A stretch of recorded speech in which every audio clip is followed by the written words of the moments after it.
जाति आखिर क्यों नहीं जाती के पिछले एपिसोड में मैंने कहा था कि भदंत कौशलयायन जी के लेख को हम समाप्त कर चुके हैं, लेकिन मेरी भूलवश इसका सबसे इंपॉर्टेंट पार्ट छूट गया, जिसे मैं आज के एपिसोड में कवर करूंगी।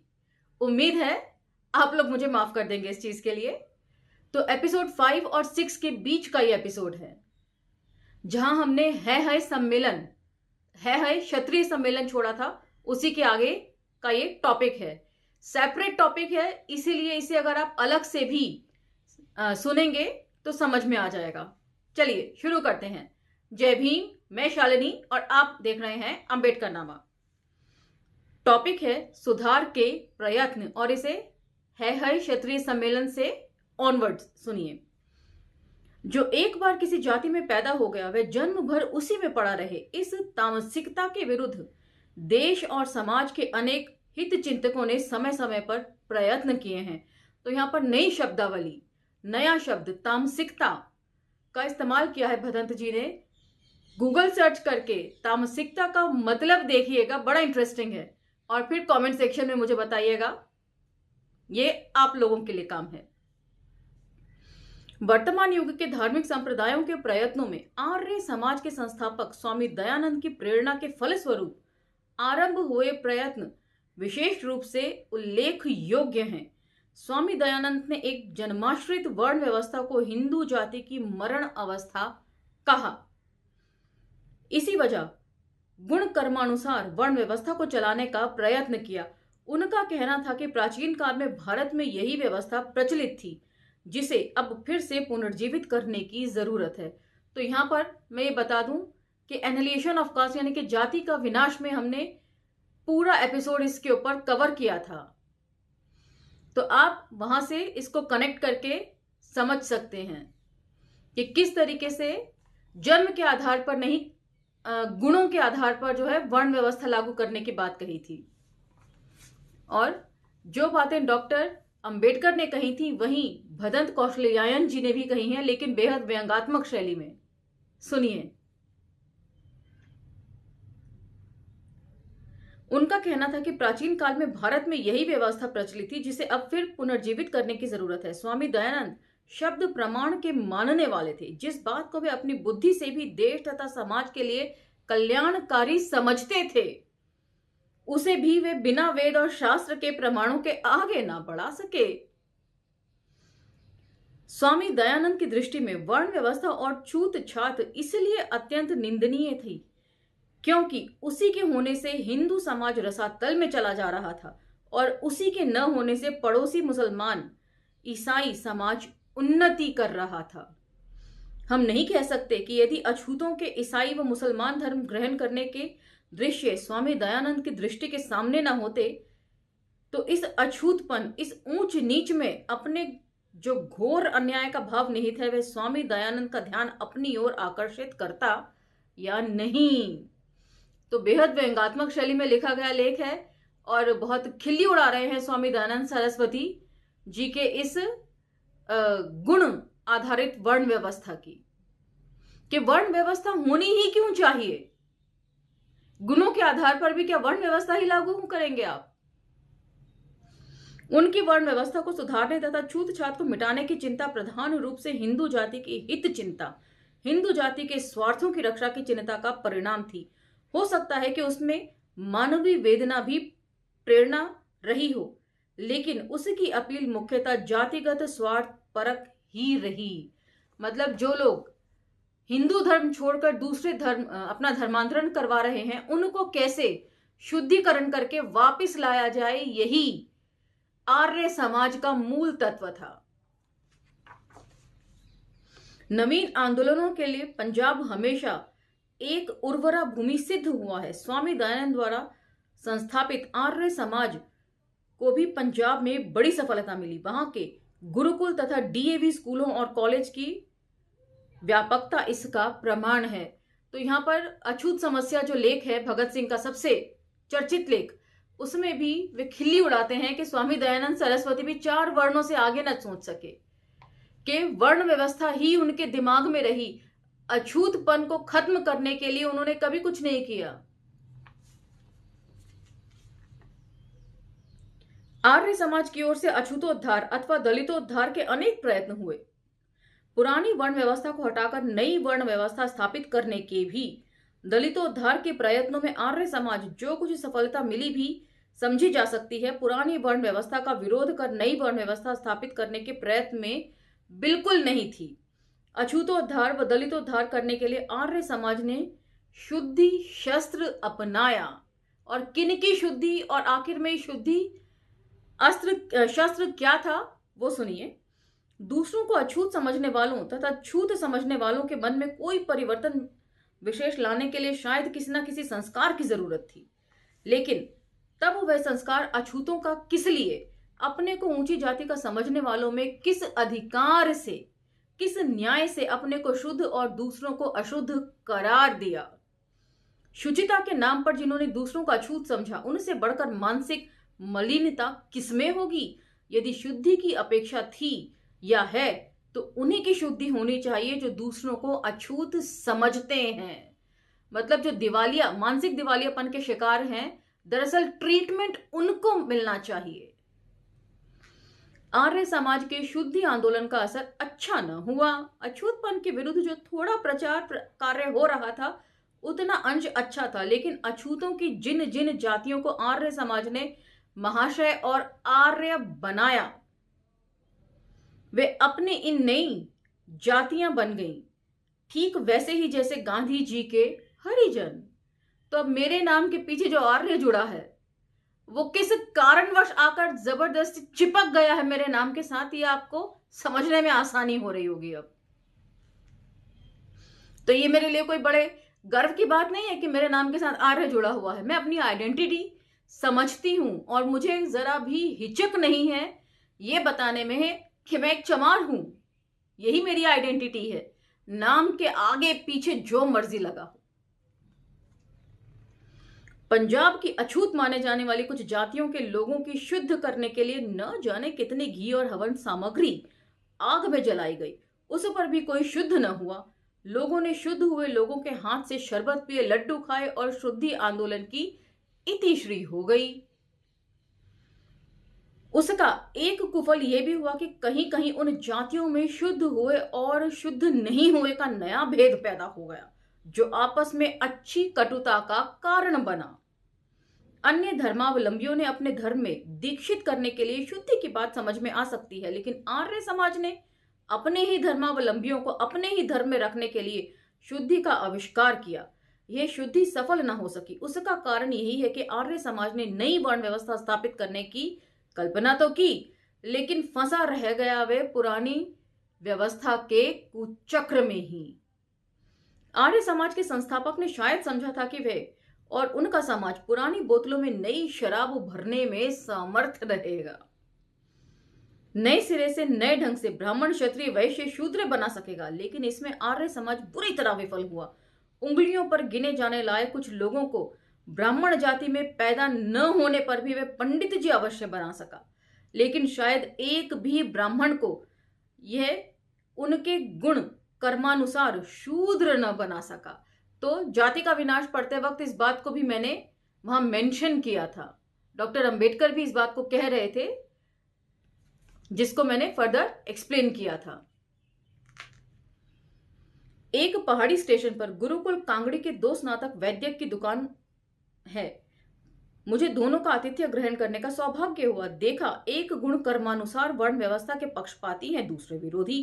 कारण जानना चाहा, पता लगा जिन्हें गुण कर्मानुसार वर्ण व्यवस्था में ब्राह्मण बनाया गया है वे उसके पक्षपाती हैं, जो पहले से ही जन्म के ब्राह्मण हैं वे विरोधी हैं। दोनों की वैद्य की दुकान है। बताइए कौन ब्राह्मण है, कौन अब्राह्मण है। गुण कर्मानुसार चातुर्वर्णी व्यवस्था एक कल्पना है जिसे इतिहास ने न कभी देखा और न अपनी व्यवहार्य कठिनाइयों के कारण न कभी वह देख सकेगा। काश कि आर्य समाज अपनी शक्ति को इस चातुर्वर्णी सहस्त्र शीर्ष अव्यवस्था के मूलोच्छेद में लगा सकता। तो बिल्कुल वाजिब बात यहां पर भदंत जी कह रहे हैं कि बजाय नई वर्ण व्यवस्था लागू करने के, और वर्ण व्यवस्था लागू करनी ही क्यों है, एक खत्म नहीं हो रही और आप दूसरी वर्ण व्यवस्था भी चाह रहे हैं लागू हो जाए। कायदे से होना तो यह चाहिए था कि अछूतोद्धार होना चाहिए था, या जाति किस तरह टूटे उस पर काम होना चाहिए था। अगला टॉपिक है दूसरा प्रयत्न, और ये बहुत इंटरेस्टिंग है, सुनिए। इस युग का दूसरा बड़ा प्रयत्न गांधी जी के हाथों हुआ। गांधी जी ने अछूतों की शुद्धि की बात न कहकर स्वर्णियों को ही आत्मशुद्धि करने के लिए कहा। उनके लिए किसी बाह्य संस्कार की भी जरूरत नहीं बतलाई। उन्होंने अछूतपन को हिंदू समाज का कलंक माना, और निस्संदेह कहा जा सकता है कि किसी दूसरे जीवित आदमी के हाथों अछूतपन को उतना धक्का नहीं लगा जितना गांधी जी के हाथों। तो बहुत खिल्ली उड़ाई है, और आगे भी लगातार खिल्ली उड़ा रहे हैं। और किस तरह उड़ा रहे हैं सुनिएगा जरा। अपने व्यक्तिगत जीवन में उन्होंने जो आदर्श स्थापित किया उसका गहरा प्रभाव उनके सारे सार्वजनिक कार्यों पर पड़ा। ठक्कर बाप्पा जैसे वृद्ध तरुण की अध्यक्षता में अखिल भारतीय हरिजन सेवक संघ का जो कार्य हो रहा है उसका आदि स्रोत गांधी जी ही हैं, क्योंकि वे इस कार्य को एक धार्मिक आंदोलन व सामाजिक आंदोलन के स्तर से की सतह से उठाकर उसे स्वराज्य प्राप्ति के एक साधन के रूप में पेश कर सके, और इसे कांग्रेस जैसी महान राजनीतिक संस्था का बल प्राप्त हो सका। इसीलिए आंदोलन को कुछ व्यापक सफलता मिली इनिशियल स्टेज पे, लेकिन बहुत जल्दी ये भी ठप्प हो गया। लेकिन ऐसा लगता है कि गांधी जी के अन्य कार्यों की तरह ये अछूतपन को दूर करने की लड़ाई का कार्य भी अब सठिया गया है, निर्जीव हो गया है। ऐसा क्यों? कार्य तो अभी सामने है, समस्या तो अभी सुलझी ही नहीं, आंदोलन में शिथिलता क्यों आ गई? कुछ कह सकना कठिन है। गांधी जी ने तो आर्य समाज की तरह घी का भी स्वाहा नहीं किया। तब इस आंदोलन को तो अपना उद्देश्य पूरे करने पर ही शिथिल होना चाहिए था। इसकी शिथिलता का क्या कारण है? हो सकता है कि मेरी शिथिलता का आरोप ही गलत हो, तब तो न प्रश्न की गुंजाइश है न उसके उत्तर की। तो ये आंदोलन क्यों बार बार शिथिल हो जाया करते थे? क्योंकि जो तथाकथित गर्म दल वाले थे कांग्रेस में, जो बाद में जाके जिन्होंने संघ की स्थापना करी, वो बार बार इस तरह के कार्यों में रोड़ा अटकाते थे। हरिजन सेवक संघ, सुना है और पढ़ा है कि हरिजन सेवक संघ की दो दिशाओं में कार्य करने की बात। पहला, सवर्णियों को वह दिल बदलना चाहता है, और दूसरा, अछूतों की कुरीतियां दूर करना चाहता है। सवर्णियों के दिल बदलने का मतलब है उन पर मन में प्रायश्चित की भावना जगाना, उनके मन में सेवा का भाव पैदा करना, और अछूतों की कुरीतियां दूर करने से मतलब है उसमें सफाई का प्रचार, मांस, विशेषतया गौ मांस खाना छुड़ाना आदि। मेरी राय में इस कार्य को बिल्कुल उलट देने की जरूरत है। पहला, सवर्णियों की तो कुरीतियां दूर करने की जरूरत है, और अछूतों के दिल बदलने की। बिल्कुल एप्रोप्रिएट बात कह रहे हैं, और अपनी बात के समर्थन में जो वे तर्क दे रहे हैं आपको वो सही जान पड़ेंगे। क्या आप एक मनुष्य के दूसरे को अछूत समझने से बढ़कर किसी कुरीति की कल्पना कर सकते हैं? सवर्णियों की कुरीति जितना शीघ्र हो सके दूर होनी चाहिए। दूसरों को अछूत न समझना, किसी की कोई सेवा नहीं करना नहीं, किसी पर कोई उपकार करना नहीं, कोई अच्छा काम करना नहीं, ये केवल एक कुरीति को छोड़ना है, एक बुराई का त्याग करना है जो प्रत्येक भले आदमी के लिए किसी प्रकार लज्जाजनक होनी चाहिए, जैसे मुंह पर पुती हुई कालिख। आश्चर्य होता है कि समाज छूत के रोगियों से दूर भागता है, कोड़ियों को दूर दुराता है। दिल और दिमाग के कोड़ियों को, इन अपने को पवित्र और दूसरों को अपवित्र समझने वालों को निधड़क घूमने देता है। तो कितना बढ़िया तर्क दिया है कि जिनके दिमाग में, जिनकी सोच पे कोड़ चढ़ा हुआ है, दरअसल दूर तो उनसे भागना चाहिए। और मदर टेरेसा का यहां पर खास उल्लेख होना चाहिए। लिप्रेसी पेशेंट्स की उन्होंने जितनी सेवा करी है उनसे दूर नहीं भागी हैं वे। तो क्या उन्हें कोढ़ हुआ? नहीं ना। तो ये साबित होता है कि शारीरिक कोड़ियों से दूर भागने की बजाय मानसिक कोड़ियों से हमें दूर भागना चाहिए। हाँ, तो हरिजन सेवा का पहला कार्य सवर्णियों की कुरीतियां दूर करना होना चाहिए, और दूसरा होना चाहिए अछूतों के दिल बदलना। अछूतपन का सबसे बड़ा अभिशाप यह है कि अछूत स्वयं को, अपने को अछूत समझने लग गए हैं। यदि यह ना होता तो दूसरों को अछूत मानने वालों के दिल में अछूतपन को मिटाना एक दिन की बात होती। इसीलिए सबसे बड़ी जरूरत यह है कि अछूत समझी जाने वाली जातियों के दिल से यह संस्कार दूर किया जाए कि वे न अछूत हैं और न कोई अछूत होता है। तो यहाँ पर फिर भगत सिंह का लेख मैं नास्तिक क्यों हूं का उल्लेख करना जरूरी हो जाता है, जिसमें भगत सिंह ने इसी बात को लिखा है कि किस तरीके से हीनता मन में पैदा कर दी है लोगों के, कि वे खुद ही अपने आप को हीन समझने लगे हैं। उठते बैठते, खाते पीते, सोते जागते, हर समय समाज उन्हें जिस बात की याद दिलाता है उस संस्कार के साथ लड़ना हंसी ठट्ठा नहीं है। जो धर्मात्मा किसी अछूत के हाथ का पानी पी लेने मात्र को धर्म समझते हैं, उनके लिए यह काम ना होगा। केवल वे ही इस कार्य को कर सकते हैं जिनके दिल में छूत छात का ख्याल एकदम दूर हो गया है, जिन्हें इस बात तक का भान नहीं है कि छूत छात का ख्याल कभी कोई ख्याल भी रहा है, जिनके लिए छूत छात ना मानना ही स्वाभाविक अवस्था है और मानना अस्वाभाविक।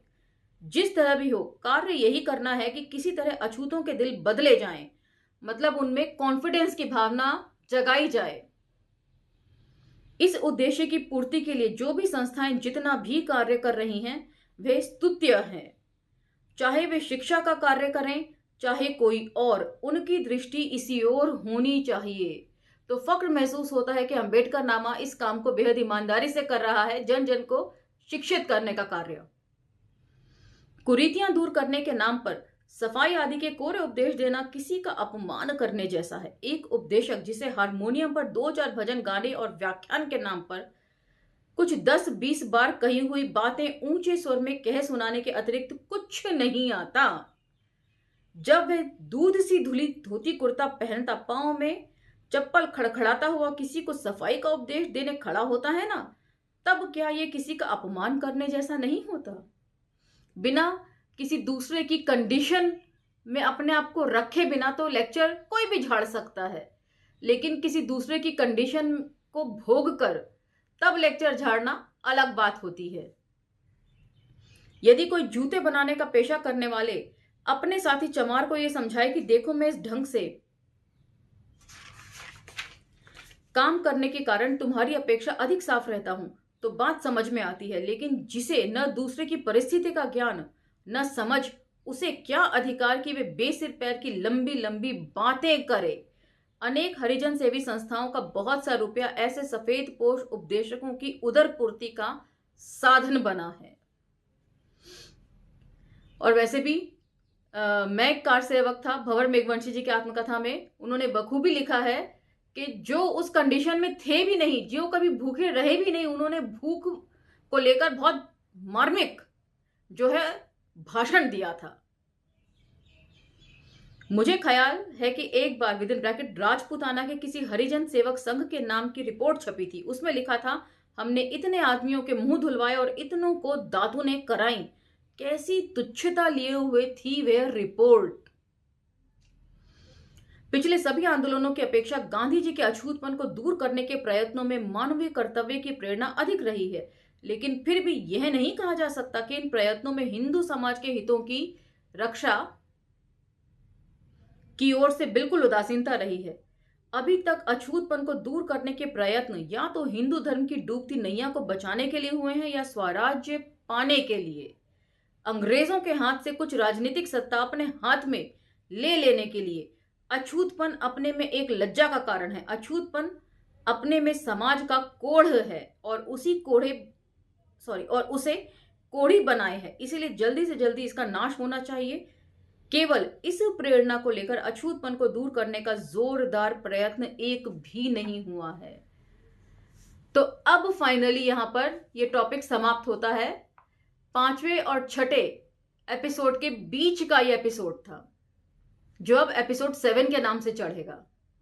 वैसे तो एक सेपरेट टॉपिक है, आप इसे सेपरेटली भी सुनकर समझ सकते हैं। तो अब यहां फाइनली खत्म होता है। आपको ये टॉपिक, ये एपिसोड कैसा लगा हमें कमेंट सेक्शन में जरूर बताइएगा। और जो मैंने आपको एक काम दिया था, तामसिकता शब्द का अर्थ खोजकर कमेंट सेक्शन में बताइएगा। आप क्या समझे उससे।